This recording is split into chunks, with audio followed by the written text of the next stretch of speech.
This is Robert Alexander McCarter for Intro into Humanities, Summer 2022, Southeastern University.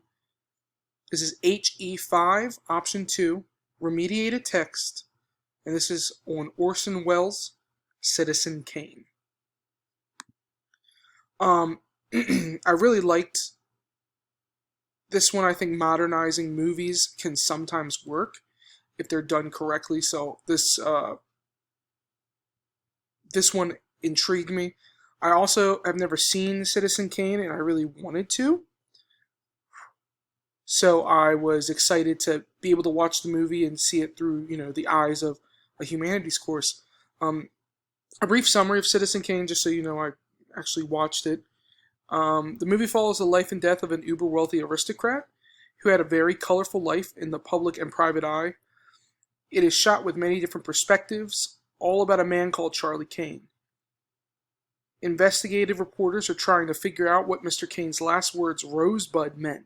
So they sent one of their own to go and interview all of the people who were closest to him and try to get a glimpse into the inner workings of who he was and what Rosebud meant to him. Through all the different perspectives, we find his friends, business partners, lovers, and acquaintances who all give different angles into his life. In the end, we find that Rosebud was the name of the sleigh he had as a child, showing a deep connection to his almost lost childhood and his reminiscent ties to his mother and family.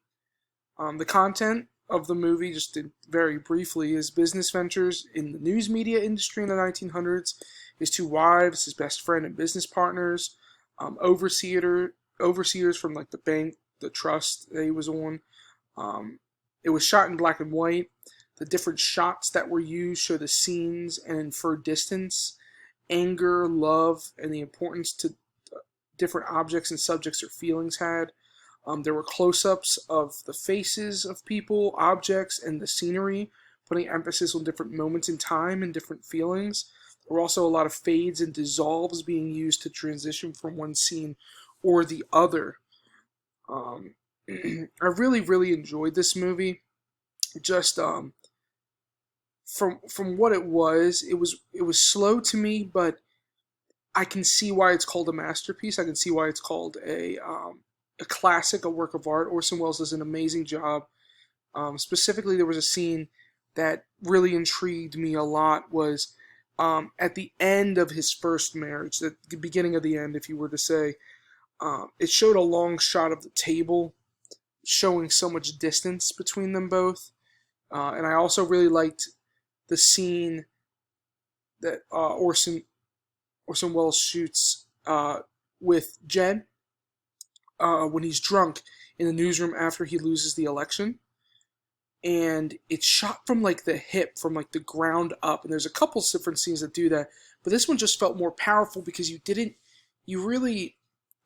angle of it just made you feel like you're a fly on the wall. And it really made your participation heightened in that moment. These are changes I'd make to modernize the film. The film is a little slow for a modern audience. I think many establishing shots should be shorter and more concise, with the details being shown but not dragged on. There were a lot of artistic elements that would not be lost with a shorter shot, especially the beginning one with his big mansion. Oh my goodness, what was the name? Xanadu. That just went on forever. It just showed a gate, and then a wall, and then a this, and then you would slowly inch closer to this mansion. And I understand that he's trying to show depth and how this is a legit mountain that someone built up to be a home. But I think the establishing shots could be a little cleaner and quicker. Number 2, Kane's occupation should be different. Instead of focusing on news or print media, it should be on like TV media, broadcasting, social media, or other news avenues that aren't the paper.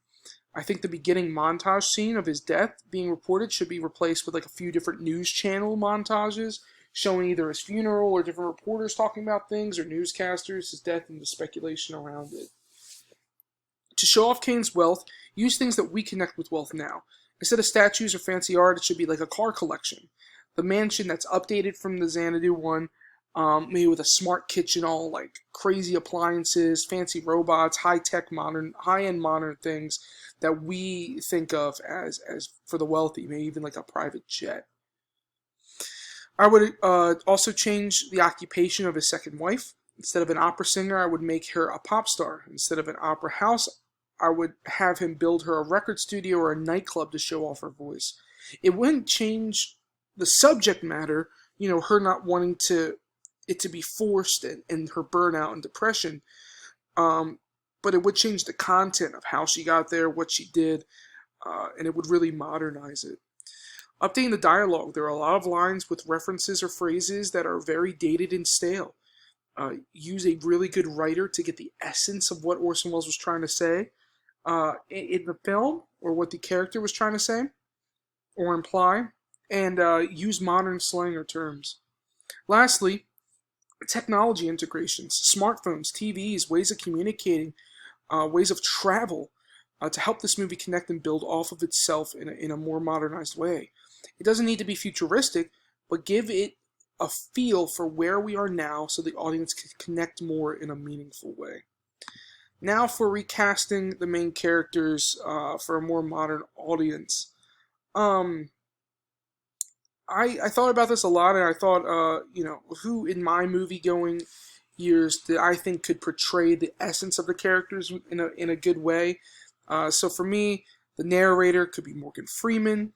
Charlie Kane, of course, the first person that came to my head, and I couldn't get him out, was George Clooney. I think he would do a fantastic job of portraying the mystery and the power and also insecurity of Charlie Kane.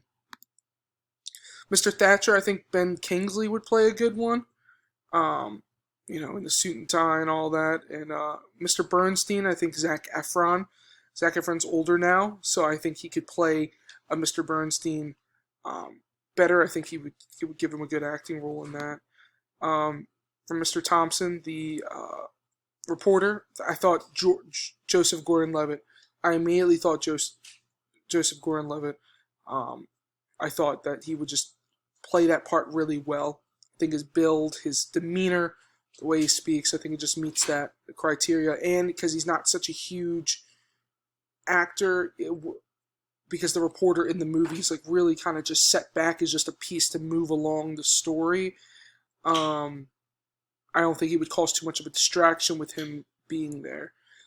Jed Leland, Matthew McConaughey, all right. I just thought the emotional aspect, the virtue signaling, the just very moral stance that Jed has in the relationship and the passion, I thought those could all be portrayed with with Matthew McConaughey. Him being paired with George Clooney, I think, is a pairing I've never seen, and I would like to see it happen. And then, of course, lastly, his loves, Emily Kane or Susan Alexander Kane. I think Margot Robbie could play a really good role for that as the diva, as that second wife, and Emily Kane, I think a more modern approach. I think she could still be a politician, maybe a politician's niece or daughter, maybe not the president's, but someone very high up that everyone would know.